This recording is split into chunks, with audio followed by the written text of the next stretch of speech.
north shore of Oahu. It's the best surfing area in the world, for nowhere else has waves of the size, speed, and power as this 7-mile-long stretch of incredible coastline.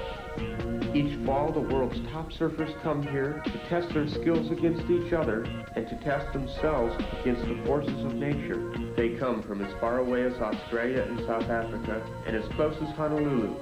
It's an annual migration of the best in surfing. No matter that other events are richer in prize money or have more spectators, the competition on the North Shore will always be the high point of the season. This is Scott Dietrich, and I've been coming to the North Shore since 1973, and I still get butterflies when I drive over that last hill on the Cam Highway and look out at the reefs of Haleiwa. This year, the outstanding surfer on the North Shore had to be Michael Ho. By virtue of his win in the Pipeline Masters contest in spite of a broken wrist, and also by Mike's superb tube riding in February at Off the Wall. Michael's unique style makes him easy to spot in the water.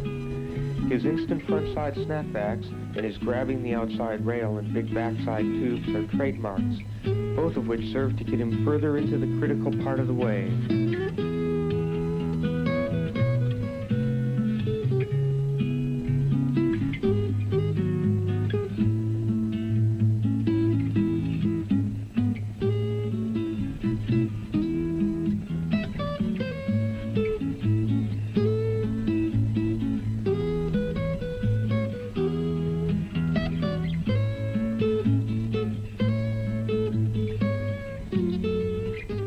riding a thruster for the last year and a half. It seems to give me the driving feeling of a single fin and the looseness of a twin fin. To surf 8 foot and under, I prefer to ride a board between 5'8" and 5'10". In bigger surf, it depends on size, condition, and feeling. I put as many hours as I can in the water prior to a contest. Jump rope for timing, take my vitamins, and try not to surf as much the day before competition.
Because of ideal conditions for the finals, the Pipeline Masters has become the event of the season on the North Shore in recent years, and this year was no exception, with perfect pipeline barrels attracting spectators and cameras alike.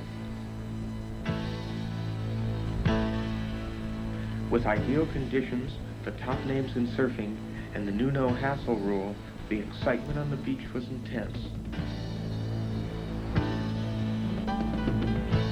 Ironically, the perfect lefts would be ridden only by regular putters, since conditions in the preliminary heats eliminated the frontsiders like Carroll, Lopez, and Blair.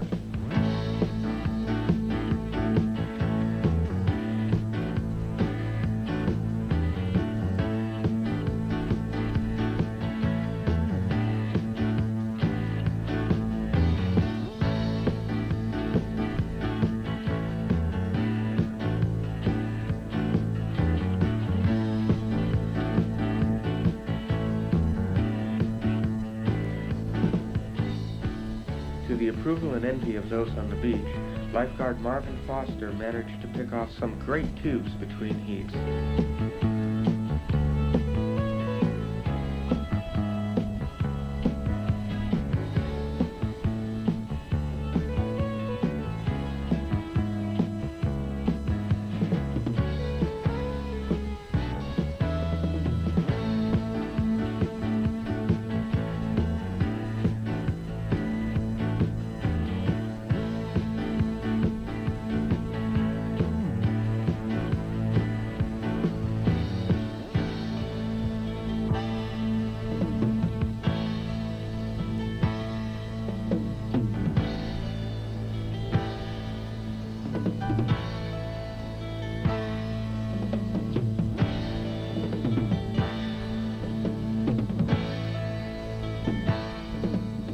With tube after tube, Michael Ho assured himself of victory and the $5,000 first prize.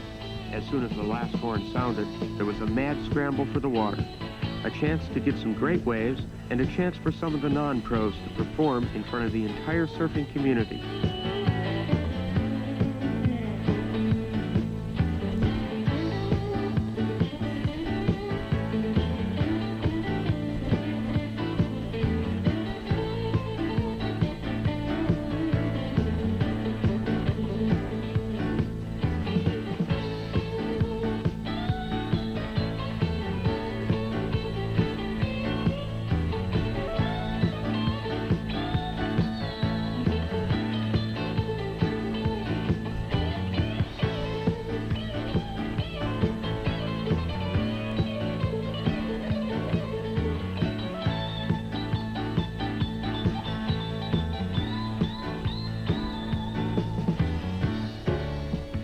Late in the day, Jerry Lopez paddled out. riding the best waves and showing the style and skill that's made him Mr. Pipeline since the early 70s. But in a freak accident, Jerry's board leaves him with a gash requiring major surgery. There were others less fortunate. The awesome and unpredictable power of the North Shore claimed 3 lives this winter.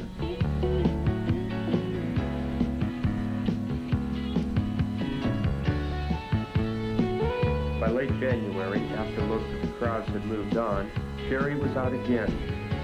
The quick recovery and cat-like grace which Jerry brings to his surfing is a reflection of the man's inner self.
Overshadowing the surfing on the North Shore was the sudden onslaught of Hurricane Eva. With the malfunction of the Pacific Weather Satellite, a rapid change in direction of a seemingly harmless tropical storm, and its simultaneous increase in strength to hurricane force, Hawaii is left with less than 5 hours warning.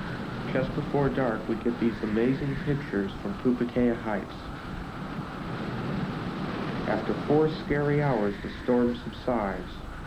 We are safe but exhausted. Others are not so lucky. The Makaha side is hit even harder, with huge wind-driven tides. Kauai takes the full force of the hurricane. The damage to property is incredible, though fortunately no lives are lost.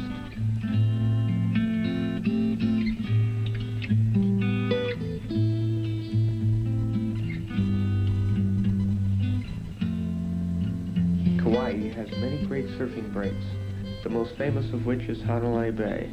Conditions on Kauai, however, are much more fickle than on the North Shore, requiring local knowledge to get them at their best.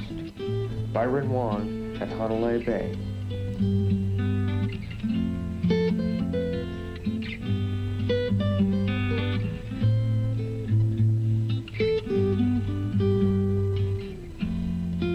The hurricane nearly destroyed Kauai's famous tree tunnel. Driving to the other side of the island, we returned to last summer and Kauai's south side at Acid Drop.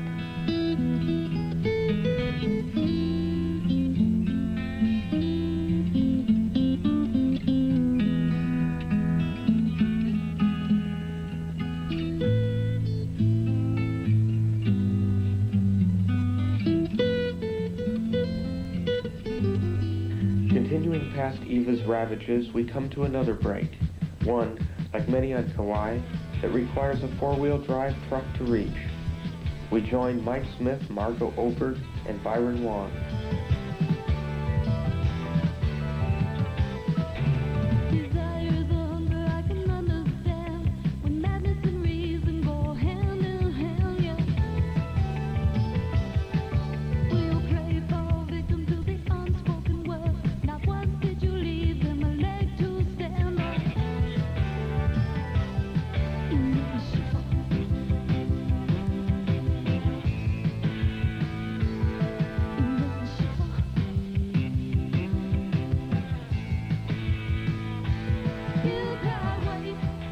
Some of Hawaii's best surf can be found in Kauai's secret bays, if you know where to look.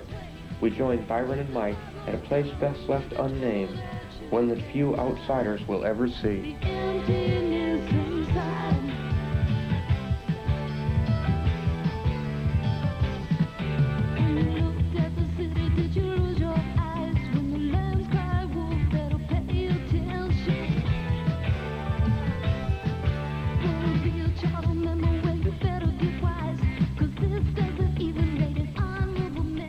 longest body surfing ride we've ever seen in a total of 61 years of surfing photography.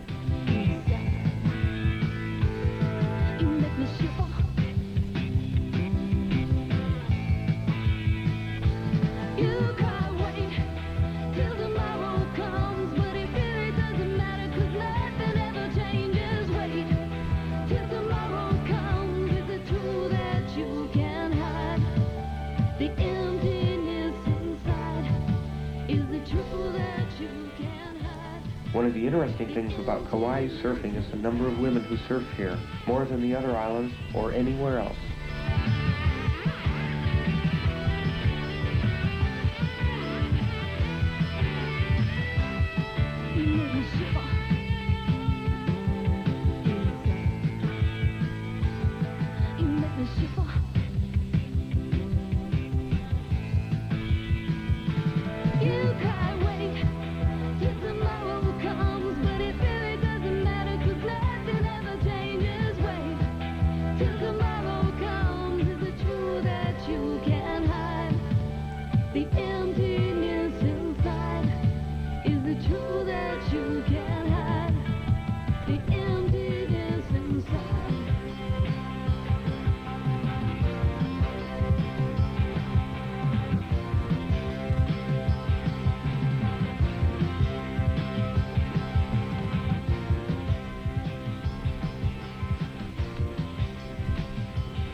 From Kauai, we follow the sun to Central America with California surfers Danny Connors and David Barr. Travel to new or distant lands in the hope of finding perfect waves is one of the most rewarding parts of surfing. It's been an integral part of the sport since the first redwood was strapped on a car and driven to a beach that held the promise of better waves. For David and Danny, the journey is a welcome break in the rigorous competition schedule. As part of the new wave of contest-oriented California surfers, Dave and Danny represent a new era in surfing. Using super-light three-fin surfboards, they are part of a truly international community of surfers, free from the localism that once limited surfing performance in California.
Surfers have become modern-day explorers, opening isolated areas as they search for new and even less crowded surfing areas.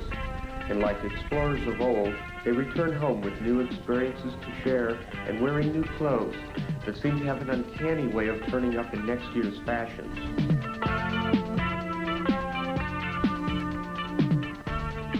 For David Barr and Danny Connors, there would be no comments of "you really should have been here yesterday," where we found the perfect surf that comes only to those who follow the sun.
waves after a month's search in a distant and perhaps soon-to-be forbidden country is an experience that Dave and Danny will remember long after memories of contest defeats and victories have faded.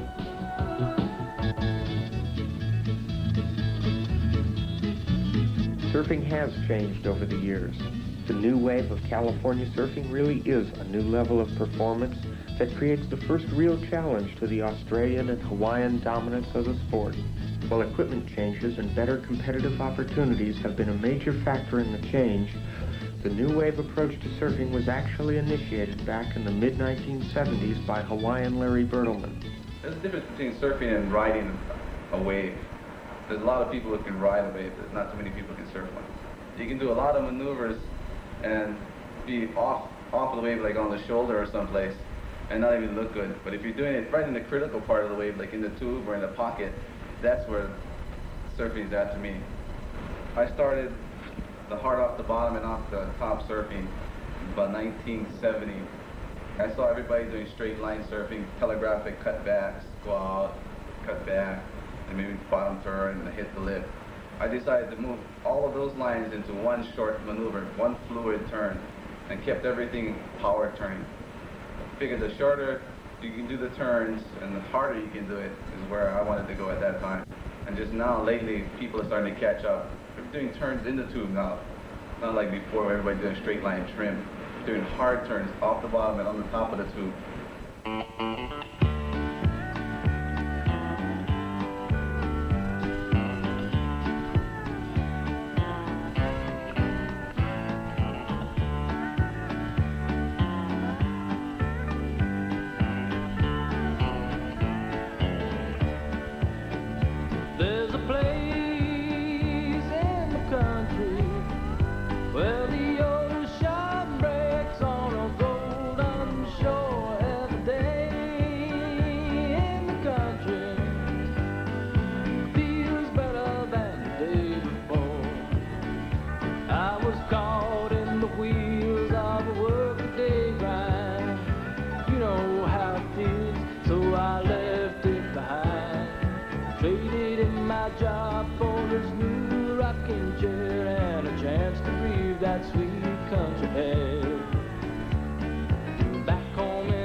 Nowadays, since we have videos, I've applied that to my surfing lately. It's done a lot of stuff for me. One thing, what I do is I film myself surfing on one board, and I go in and I watch it, see how it feels first riding it, opposed to how it looks surfing. There's a difference between surfing and riding, like I said before. Sometimes I feel the board's riding unreal, but then again, when I go in and watch it on film, it doesn't look like it's contest surfing. On videotape, everything steps down. You can slow down everything frame by frame. You can see how difficult some of the maneuvers are. For myself, I get satisfied watching it because I can see little aerial parts where some people can't even see it. But I see a lot of times where I shift my weight on the board and how many times I shift my weight on the board. And that I didn't even know until I saw myself on film.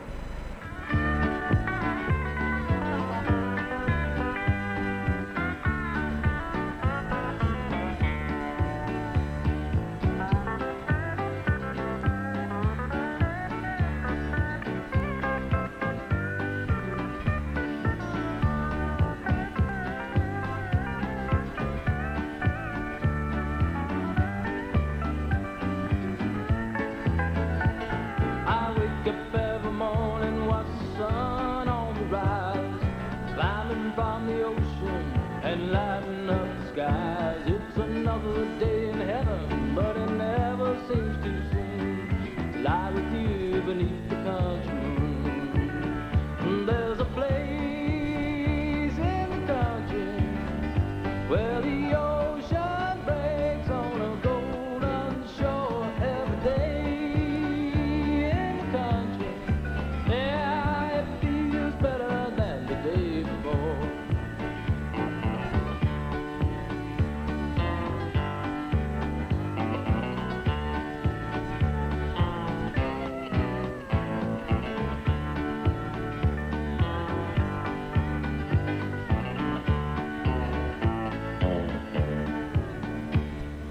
future, surfing might be going to aerials. I call them aerials.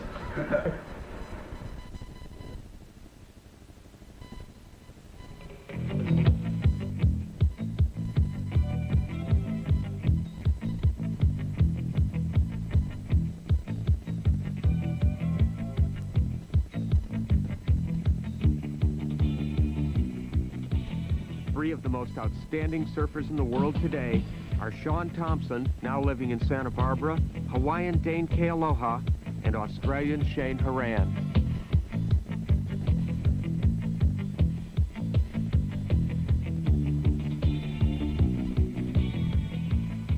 I always try to put that go for it attitude in my mind and just try to, you know, be spectacular when I'm surfing just for fun. And I'm not really worried about whether I should be scared of trying to do radical maneuvers in a radical part of the wave.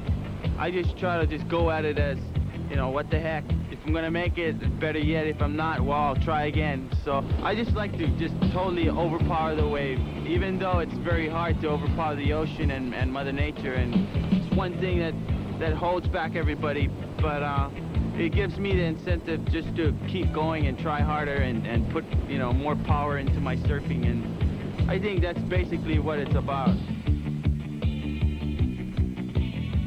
The surfing that goes on nowadays in the North Shore is surfing that's basically structured around a winning surfing competition. There's been a change in emphasis over the years from tube riding to maneuvers on the face.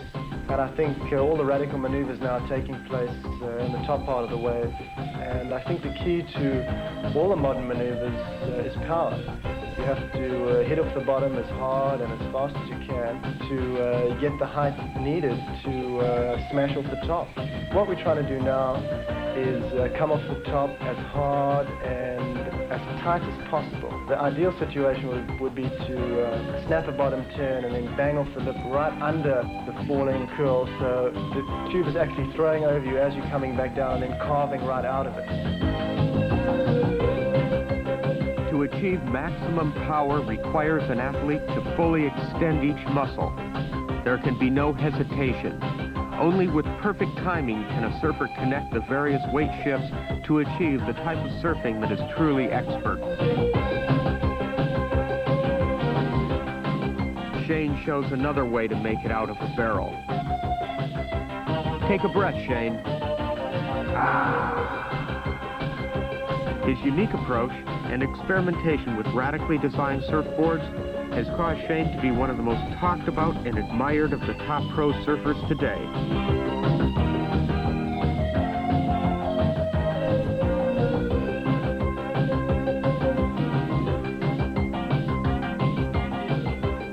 While sometimes categorized as a small wave surfer, Shane proved his critics wrong by riding Waimea Bay on a board no taller than he is.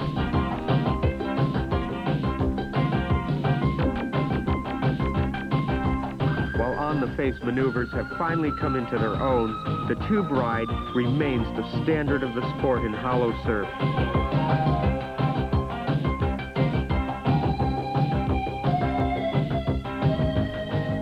The influence of new boards and emphasis on maneuvers has led to constant weight shifting within the barrel. But make no mistake about it, when the surf is over 6 feet, you've got to ride deep inside to be among surfing's elite. Over the years, I developed a certain type of kick-out, an in-the-tube kick-out, or a kick-out in a really critical situation of the wave. I just sort of happened on it one winter in South Africa, and I found it's been one of the more useful maneuvers. It saved me from losing a lot of skin on the reef.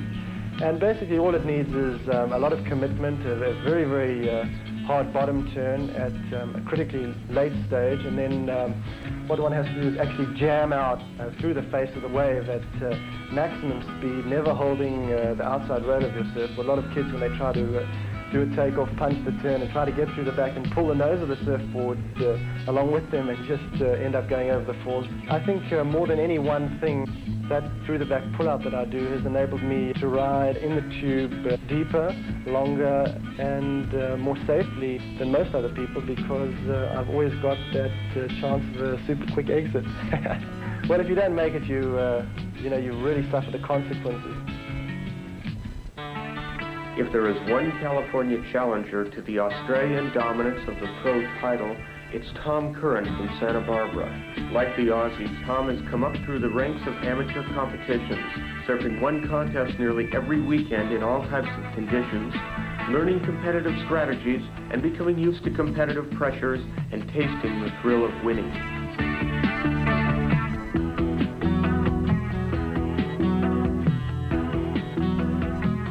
Top NSSA competitor, Tom got to go to Hawaii last year, where his performance in smaller surf was impressive, if not commanding.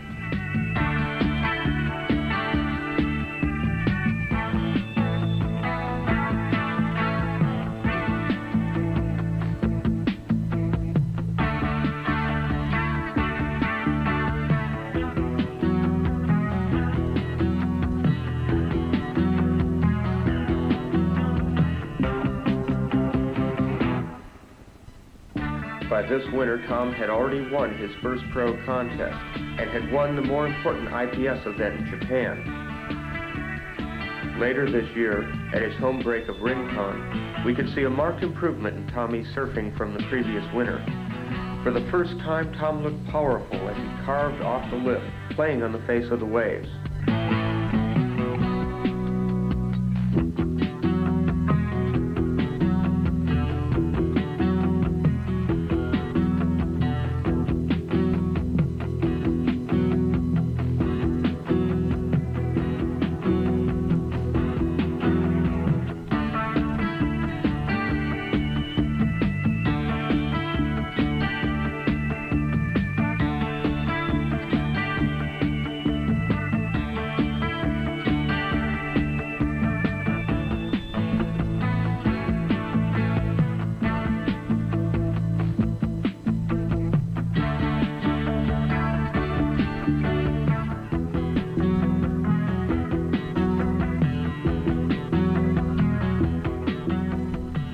But Rincon is not Hawaii, and Tom would still have to prove himself as a pro in the more demanding conditions of the North Shore. With poor weather and surf, Tom and his wife Marie had the time to do what every visitor to Hawaii, even the worst surf rat, does sooner or later: take in the island's fantastic scenery. Still, the pressure of proving himself seemed a constant companion. When the first day of good surf came roaring in at Off the Wall, the doubts of Tom handling the North Shore juice were blown away in the spray from some of the day's best tubes.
future holds all that surfing has to offer.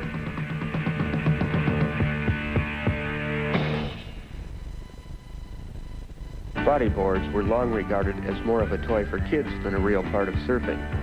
But when Jack the Ripper Lindstrom started riding Big Pipeline in 1981, the whole surfing world took notice. Today, bodyboarders even point the way for the future of surfing.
Well, I think the boogie riders certainly point a finger in the direction of the future of surfing. The main difference between the boogie riders and the surfboard riders is that they ride a flexible board. It's very, very short.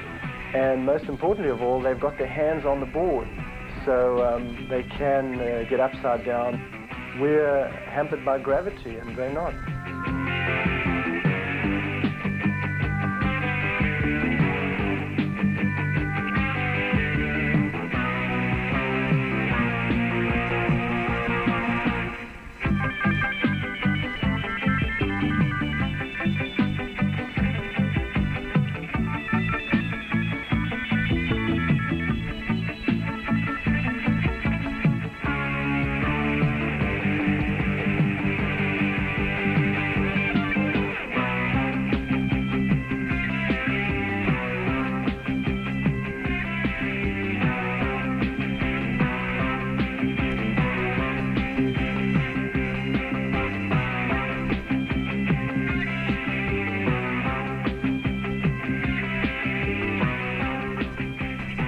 The Caribbean, There are hundreds of islands here, though most are accessible only to those with a boat or seaplane. But the long wait between swells can drain your desire for exploration, and the heat can make you crazy. Finally, we escape the doldrums. With Hawaiian Randall Kim and Pat Mulhern and Clyde Rogers from Florida, we have chartered our way to one of the largest of the many secret surfing hideaways. The waves are perfect for hot dogging and the water is super warm, though we often wear t-shirts or vests for protection from the piercing sun. Anytime you want, anything you like, any place you go, not everywhere is right. It's that chance you take for that lucky break. Down the road, oh,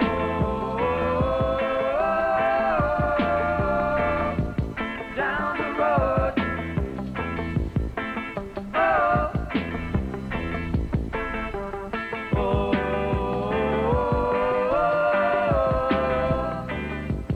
down the road.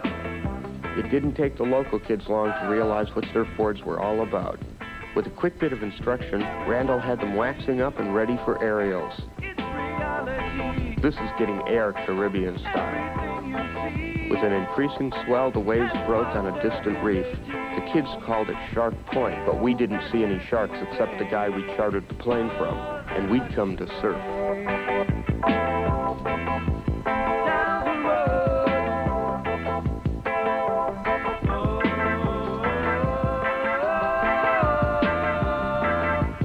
Down the road,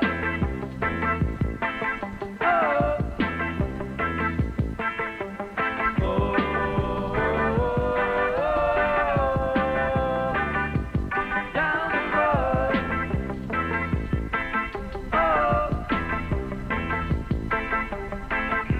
In this world you try to believe, it's your fantasy. With commitments back in Hawaii, it was time for Randall to return home. As the sun set, we said goodbye to this Caribbean island hideaway. Down the road, With Pat and Clyde, we decided to spend the last couple days of our trip in Puerto Rico. We drove to the west side, where winter swells produce some of the largest waves in the Caribbean. Pat assured us he knew the way, but then he also said he was a safe driver.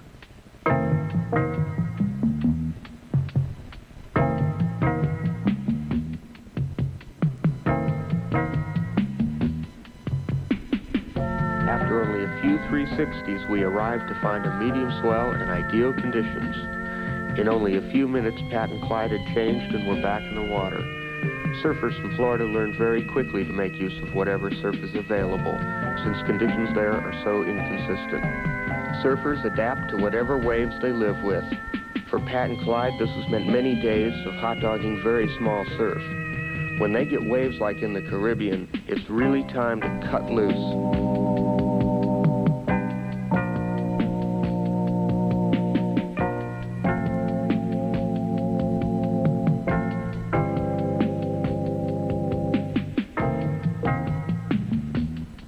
Not seeing any women in a couple of weeks can have a strange effect. The next day the swell was up, but we had reservations home. It's the one problem with the discount fares. You have to plan waves 7 days in advance. Pat had to grab one last wave before the crazy ride back to the San Juan airport.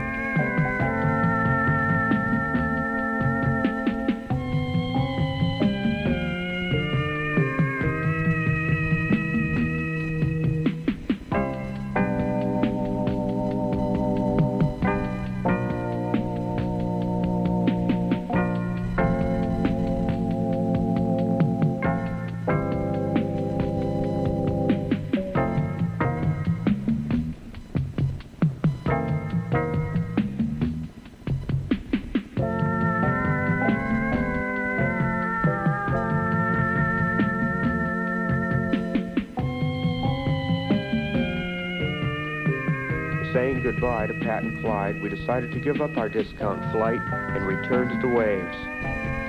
Well, Randall, Pat, and Clyde, you really missed it. By staying the extra day, we got some of the biggest waves ever on the west coast of Puerto Rico. With our luck holding, we ran into local pro Jesse Fernandez and Hawaiian Bobby Owens.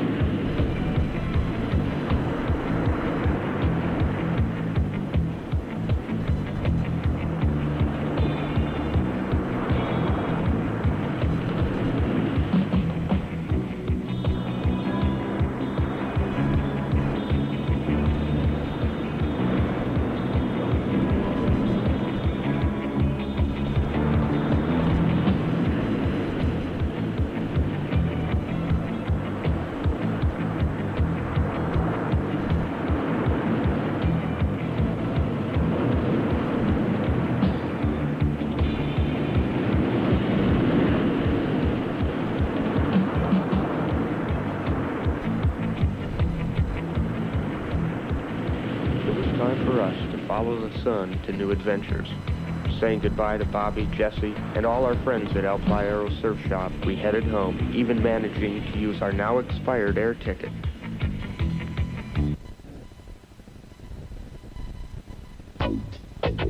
Surfing in California means cruising the coast highway, but you've got to drive right.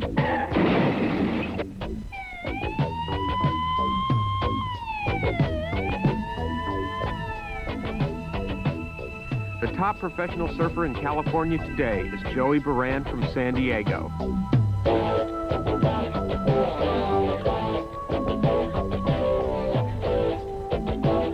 In contest here, Tom Curran is often matched against Joey in a one-on-one battle for the trophy.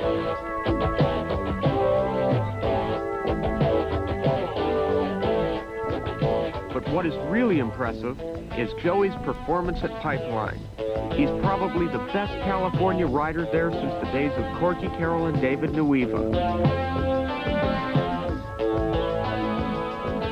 It's dangerous just getting to the water for a radio surf star like KROQ's Rockin' Fig.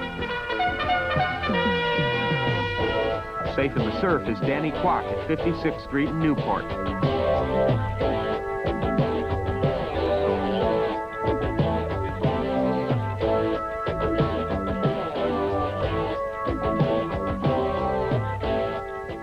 Crowded spot on the entire coast is at Topanga. When there's any surf at all, it looks like this. Nathan Pratt lends a helping hand, but it doesn't help him. John McClure and Craig Cottle show how LA surfers rip in spite of the crowds. Like many California juniors, Craig has a style not dissimilar to that which has brought so much acclaim to Tom Curran.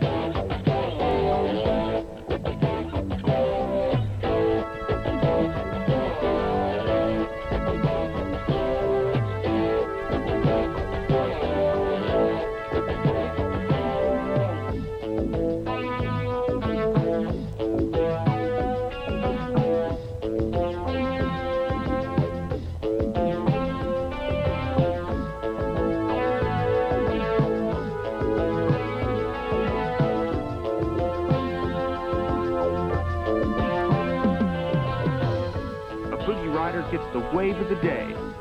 He'll be talking about that 8-footer for months.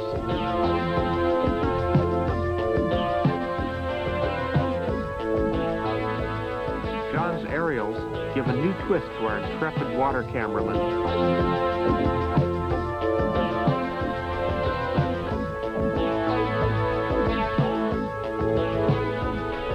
You'll seldom see him at Topanga, but nearby you'll often see LA's Willie Morris getting down.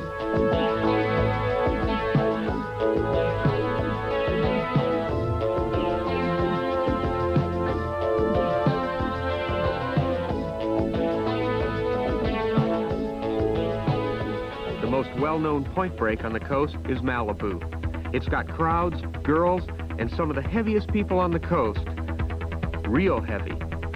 Of course, a little bulk is useful to keep the shoulder hoppers in line. Another way is pure surfing ability. Through the LA smog is Davey Miller and Alan Sarlo.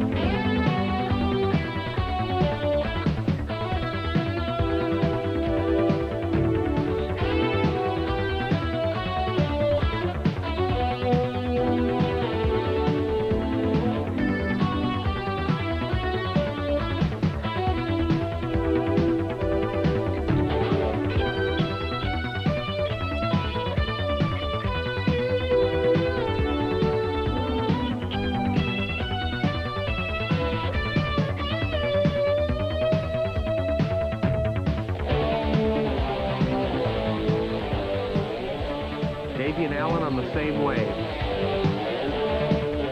Didn't see it through that smog.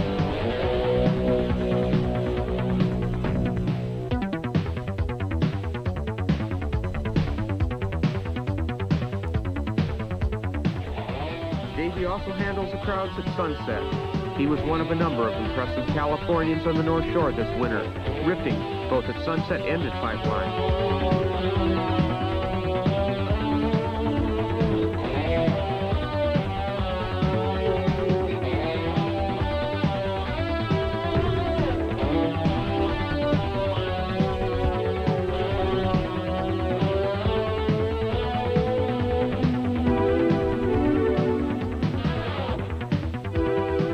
California surfers will drive for miles and resort to almost anything to get waves. Jay Adams' backside and goofy footer Davey Smith explode on a Santa Ana day at Santa Clara River mouth.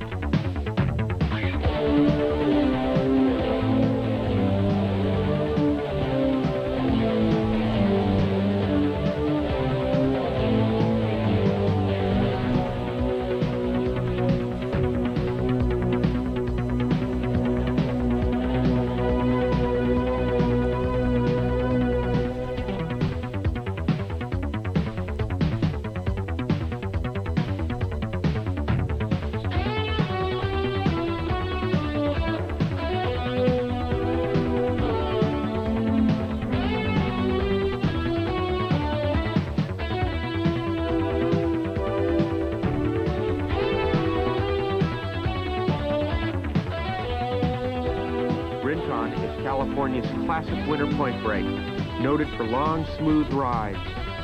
Davey Smith and Sam George get bored with long, smooth rides.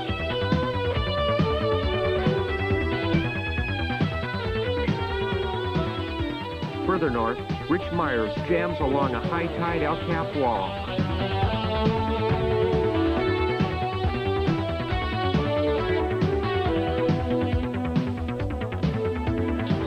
Santa Cruz is one of the most fun places to see a surfing film on the coast.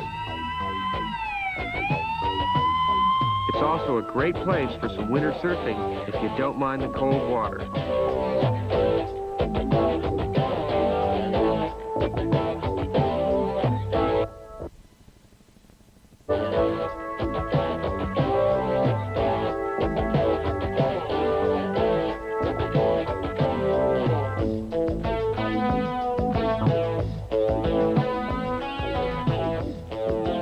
Time to say goodbye, California, to look for new adventures, to follow.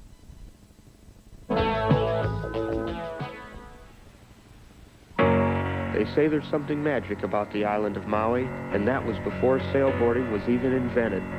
Onshore winds and increasing swells at Ho'okipa create the best conditions in the world for windsurfing.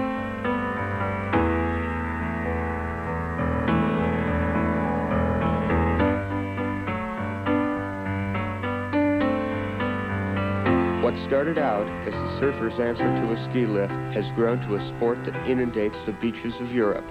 But the deep-water sailboarders are of a different mold. They perform in conditions as challenging as those of big-wave surfers.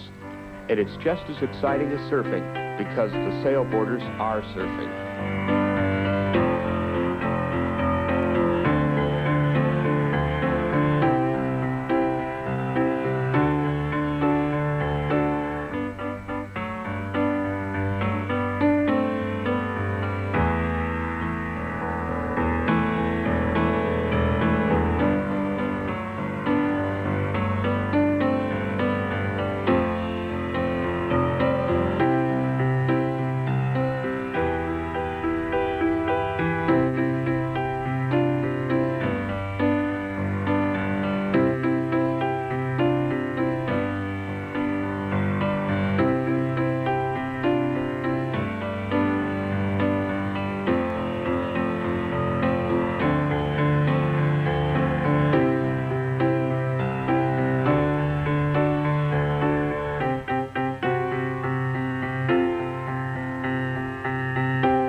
gets out quickly that the surf is up on Maui, especially since Oahu gets the big winter swells 8 hours earlier. One of the first to arrive is Mark Fu.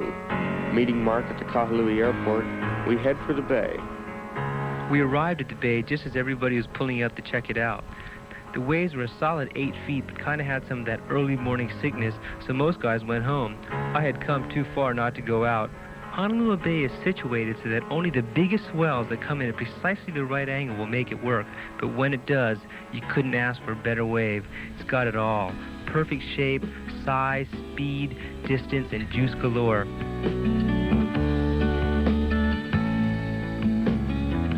I had been out about an hour when the sun started breaking through and the wind started to blow out of the valley behind the bay. The waves instantly cleaned up and just got better and better and kept getting bigger and bigger. There was only a few of us out, including Maui local Brad Lewis, who was terrorizing the place and doing these insane snapbacks right under the lip. As for me, I was getting off and back throwing the bowl.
Until dark, and there was never more than a handful of us out. It was the kind of surfing you dream about. That night we stopped into the weather station to check the surface charts. We found out that the swell would be coming back up, but the winds would be changing direction, so we decided to go look for the secret left that I had heard about. When we found it and I saw it, I couldn't believe it. It was 10, 12 feet and barreling. It looked just like that wave in Hawaii 5-0. It was a cross between Ala Moana Bowl, Padang Padang, and Pipeline. Actually, intimidating would be a better way to describe it. There was hardly anybody out, and these goofy footers were getting some really, really deep tubes.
just starting to feel the place out and get it a little bit wired when I broke my board and was relegated to spectator status.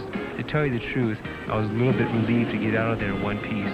But by that time, it didn't really matter because it had been the best 3 days of surf I'd ever seen.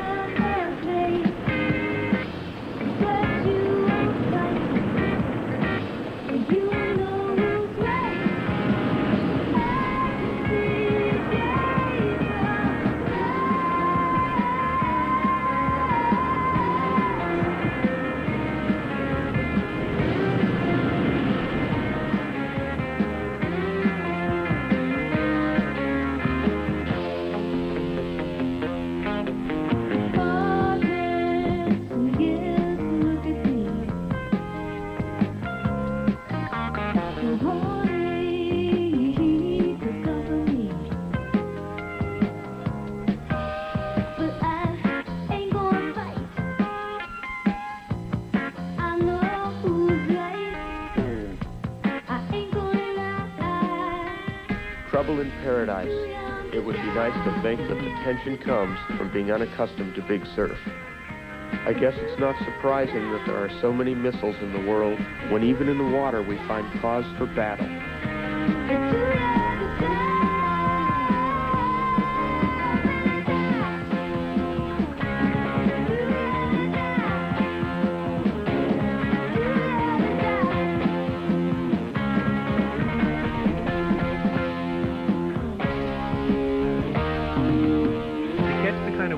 On the outer islands usually means having to sacrifice the opportunity of surfing Waimea Bay. However, this winter was a whole nother story. After getting my full quota of outer island perfection, I returned to Oahu where Waimea continued to break for another 6 solid weeks. There may be man-on-man competition, deep barrels, and radical maneuvering taking place all over the world, but the drops of Waimea Bay have and always will be one of the ultimate thrills in surfing. Everybody's talking about getting air off the lip these days, but that's so lightweight compared to getting air while you're free-falling down the face of a 20-foot wave. There's a special breed of surfer who rides Waimea Bay. Traditionally, making the big drop has been all that mattered, but this January, in the largest surf since 1974, there was a big difference. Performance surfing had come to Waimea.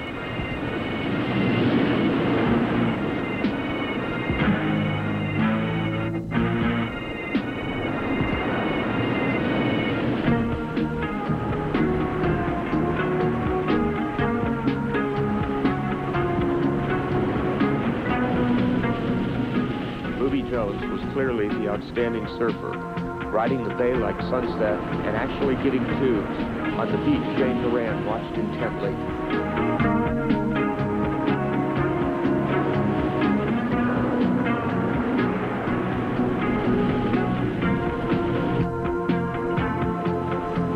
Shane makes his move. His 5'8" would have been laughed at in past years. It's the same board he rode at 4-foot Rocky Point.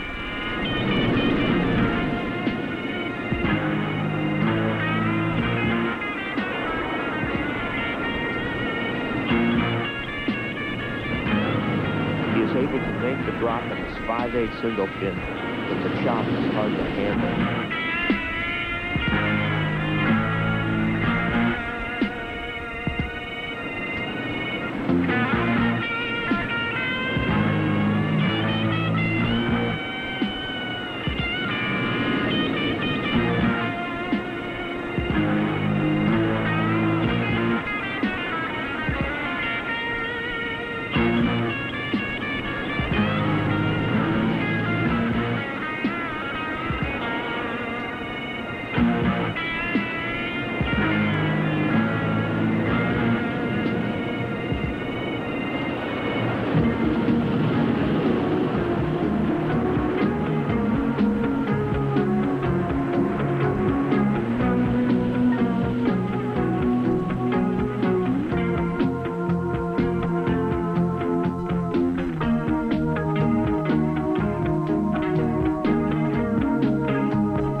Few of us really have the opportunity to follow the sun in search of perfect waves, but if there is one surfer who has set an example for all of us to follow, it is Sean Thompson.